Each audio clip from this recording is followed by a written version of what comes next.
So today in this video, I'm just gonna be highlighting some of the difficulties I actually faced moving to the Philippines, because in every country you go to and in every place you find yourself, at that first time there is always something that you might find very difficult to actually deal with in that country.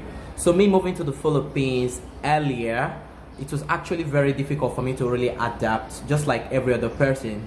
So in this video, I'll just be highlighting the difficulty I actually faced, living in the Philippines. So I want you guys to really stay tuned and please enjoy this video. But before I continue, if you haven't subscribed, please consider subscribing, turn on your notification bell so that you can be able to get future videos when I upload. So without no further ado, I want you guys to really stay tuned and enjoy this video.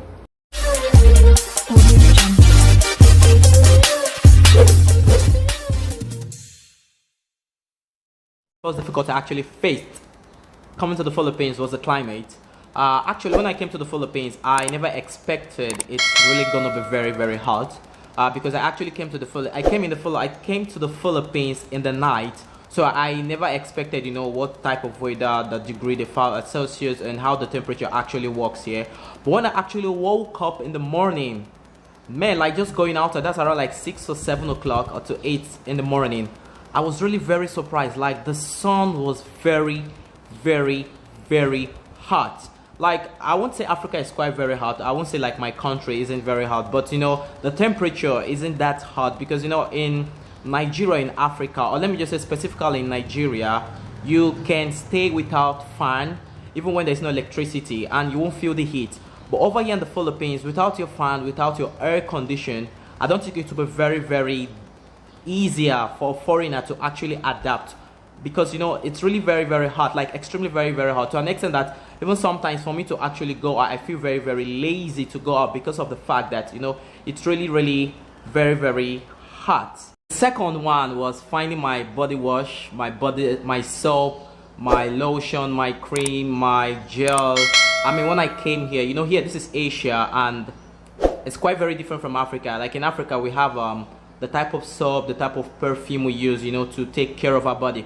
But when I came here, I actually used Lux. And when I came here, I didn't actually come with soap, because for you to come from the aeroplane, you're not allowed to come in with body wash, soap, shampoo, and other chemicalized substance. So I just felt, okay, fine, since is most of all the creams are actually made overseas, so probably when I come to Asia, it will be very easy for me to find it.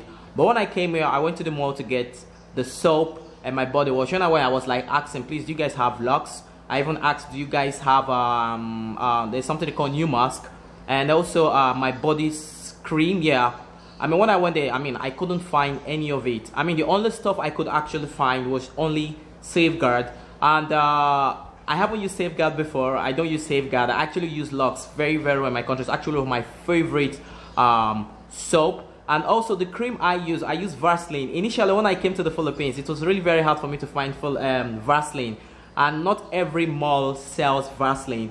But at that particular time, it was quite very difficult for me to find that. But at the moment, I actually knew I can give my Vaseline. But at the moment, I'm not using Lux, so I had to like shift to either Hygiene or Lux or Safeguard. I mean, those are actually the soap I actually use, since I can't find my type of body soap, my type of body shampoo, and other things like that.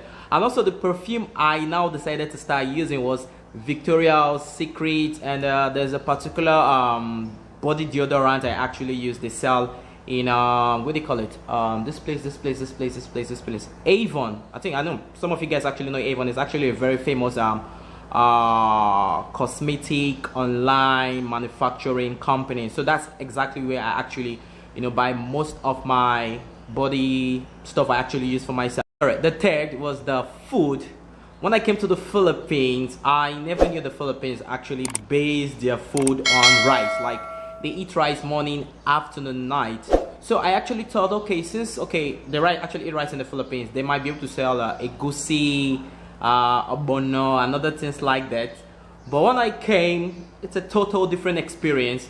I mean, like I went to the market, I tried to really ask all those questions, like, oh, do you have this, do you have this? None. You can actually find that. And the second one, I actually we in Africa or in Nigeria, we can actually stay without is palm oil. You know, when I came, I thought maybe you could actually find palm oil. That's the red oil. I mean, you can actually find it. At that time I actually came to the Philippines, like it was really very, very hard for you to get all those things. Like in short, you can't even find it. So we actually use something they call aswete. Aswete is like it's red. So if you want to cook a egusi soup, another soup, African soup, you just buy the aswete. You know, you boil the water and you pour it inside, and it changes to red color, and you use that to, you know, spice up your soup. So that's exactly what we were using earlier when we actually came to the Philippines. But at the moment now that, you know, there are actually places that sells palm oil. There are places now that are actually importing oil from, you know, from Nigeria, which find it really very, very easier for you to, you know, really buy. But it's not like it's that easy, because, you know, even selling the palm oil, like, it's very, very expensive. So if we can afford to buy the palm oil, we actually use the aswete. That's the red substance, you know, to spice up your food. And also the aspect of eating rice every day, because in Africa we eat rice, but we don't really eat it that often. But here in the Philippines, like, they eat rice morning, they eat rice afternoon, they eat rice even in the evening. So as a foreigner like me that is not really used to eating rice all the time, you know, I had to actually try to start adapting that process. Because in Africa we eat different types of food. Like in the morning, you fry your egg, you fry with your bread and your coffee, or maybe your milk or your Milo. Then in the afternoon you can eat beans, you know, porridge beans. Then in the evening you can fry your just any different types of food. But here in the Philippines, like, it's more of like a culture that, you know, they eat the rice every time. So that actually was actually very, very hard for me to really, you know, adapt to. And secondly, it was, and also the only the only food I was actually allowed to eat that, you know, you can find very easy for you to actually prepare was okra soup. That was the only okra you could actually find here in the Philippines, because, you know, okra, I didn't actually know that Philippines actually had okra. But, you know, I got to find out that you can actually find okra here. So that was actually one of the famous food, you know, which we could cook as per, you know, the food we actually cook in Nigeria. But, you know, as time goes on, and as foreigners, you know, started coming to the Philippines from our country, you know, it was quite very easier for us, you know, really get all this product. And, you know, some of the foreign Nigerians started opening shop. So at the initial time when I came, all this product was very, very difficult for us to actually find, because there were only few blacks. And when I came to the Philippines, as of that time, there weren't so much black people in the Philippines, not just compared to now that, you know, there are actually so many black people here in the Philippines. So the fourth was the language barrier. Actually, when I was coming to the Philippines, I actually made an intensive research on, you know, the Filipino culture, their major form of communication. So I got to find out that the Philippines speaks English. So what came to my mind was like, okay, since the Philippines speaks English, everybody in the Philippines speaks English and communicates in English. But when I came, the first place I went to buy something, I was like asking, okay, I want to buy biscuit. And the guy was like asking, like, what did I say? I know ba, like, I know, like, he was like asking, what did I say? I said, I know ba? It's like, what did you say? So I was like still asking until when I just had to point at the stuff I want to buy. That was when I said, okay, biscuit. So I actually thought, you know, everybody speaks English, and so that was why I actually used English to communicate with him. And also it was actually very, very difficult for us to actually, you know, because here in the Philippines they were colonized by the Americans, and also we were colonized by the British. So the way we actually pronounce some certain words, it's quite very different from the way the Filipino actually pronounce certain words. Like in my country, we call it Milo, and here in the Philippines, they call it Milo. And here in the Philippines, they call it trash bag, we call it dust bin. And also in my country, we call it polythene bag. Here they call it eco bag or plastic bag.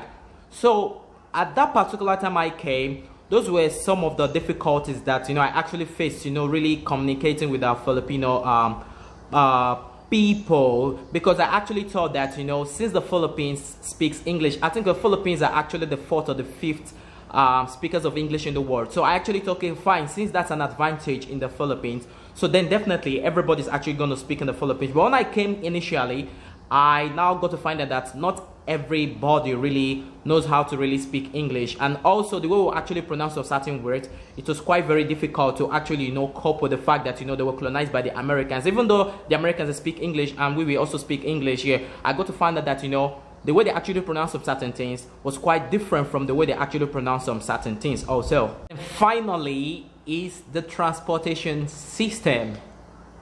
In Nigeria, we have a different form of transportation.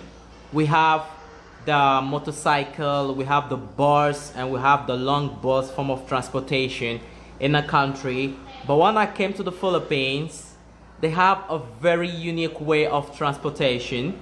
We have the tricycle, that's the motorcycle attached with an extra seater, and also a jeepney, that is like the World War I, World War II bus that was converted into a bus that was used as a form of transportation. Coming to this place, it was quite very, very difficult for me to actually, adapt, because, like the bus and the tricycle actually emits smoke. And sometimes if you're not actually very strong, if you're feeling very sick, you might actually fall very sick and you might actually be rushed to the hospital. So most of all these factors was quite very difficult for me to really adapt. And also, I mean, if you're actually going through the train station, the queue, and also sometimes you might, before the COVID-19 actually started, like you can, like so many people can actually be in the train, like roughly, like sardines, like roughly 100 to 50 people, and we're just jam-packed in that train just because, we all want to get home. And sometimes the traffic here in the Philippines is really very, very crazy, especially here in Manila. If you are going out, you need to really learn to actually go very, very early, because if you just go out at some specific time, sometimes some places you're actually supposed to go that you might spend like 30 minutes, you might actually end up spending 3 to 4 hours because of the traffic, which is really very, very, serious here in Manila. So coming to the Philippines, those are actually one of the really difficulties, I actually face, really adapting, here in the Philippines, or coming to the Philippines. So I hope you guys really enjoyed this video. But before I end this video, please subscribe if you haven't subscribed, and please turn on your notification bell so that you can be able to get future videos when I upload. And finally, don't forget to smash the like button, and don't forget to also comment on what you really think about this video. So without no further ado, I want you guys to really take good care of yourself and ingat.